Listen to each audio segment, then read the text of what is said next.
एक गांव में एक किसान रहता था। किसान बूढ़ा था लेकिन उसकी वाइफ जवान थी। उसकी नजर हमेशा हैंडसम पुरुषों पर रहती थी। एक दिन एक ठग ने उस औरत को अकेले ही घर से निकलते देखा। ठग ने उस औरत का पीछा किया।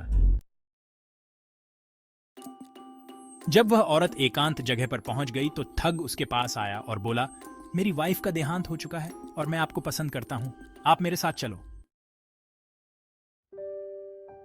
औरत बोली, यदि ऐसी बात है तो मैं आपके साथ चलने के लिए तैयार हूं, क्योंकि मेरा हस्बैंड वृद्ध हो चुका है।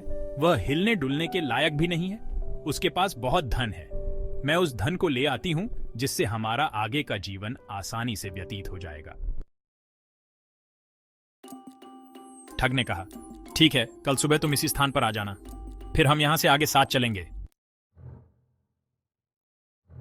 औरत अपने घर आ गई और अपने हस्बैंड के सोने का इंतजार करने लगी। जब उसका हस्बैंड सो गया तो उसने सारा धन, गहने सभी को एक पोटली में बांध लिया और सुबह उसी स्थान पर पहुंच गई जहां पर उसकी मुलाकात ठग से हुई थी।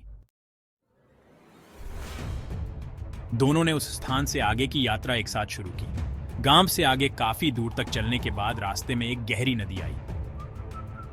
ठग मन में सोचने लगा, यदि मैं इस औरत को अपने साथ ले जाऊंगा तो कोई ना कोई इसे ढूंढता हुआ मेरे पीछे आ जाएगा और मैं संकट में पड़ जाऊंगा। मुझे किसी ना किसी तरह इसके धन को हड़प कर इसे अपना पीछा छुड़ाना होगा। यह सोचकर ठग बोला, नदी बहुत गहरी है, मैं तुम्हें और सामान को साथ लेकर नदी पार नहीं कर पाऊंगा, तो मैं पहले सामान को उस पार ले जाता हूं, फिर तुम्हें अपनी पीठ पर बैठाकर नदी पार करवा दूंगा।